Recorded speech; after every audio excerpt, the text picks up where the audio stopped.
Hi guys, after my video yesterday somebody asked me if I could just cover the differences between the silicon and the germanium Raise the Dead. So let's do it. Very simply, I'll start off with the difference between the transistors.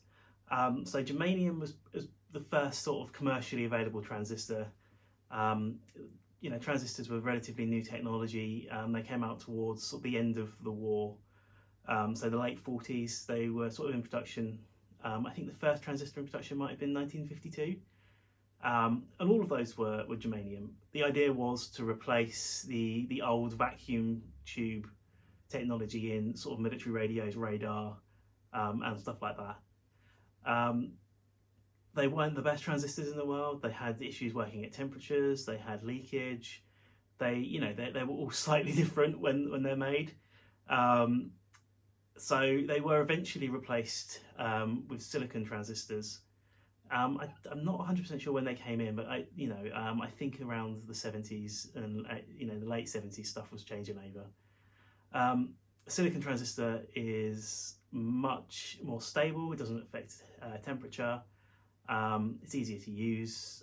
You get a box of 100, most of them are probably going to be almost exactly the same. Whereas if you get a box of 100 of some germanium transistors, there's a huge variance in leakage and gain and so on and so forth. As for sound, that's, sound's subjective anyway. For me, talking about the Raise the Dead, the silicon Raise the Dead is a real high gain, in your face fuzz. Whereas the germanium's a little bit softer, less gain, a little bit less fuzz, more vintage styled, rounder and fatter tone. Both are great. If I'm doing a gig, I'll probably grab the germanium. If I'm doing a gig outside in the summer, I will probably grab the silicon. In terms of physical appearance, the Raise the Dead silicon is the normal one. It comes in an orange sparkly enclosure. It's pretty easy to see. And the germanium variant has come in two cases. One is a black, like a flat black case, and the other with a black metallic sparkle.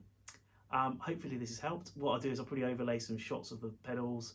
Any more questions, any more videos you guys want, let me know.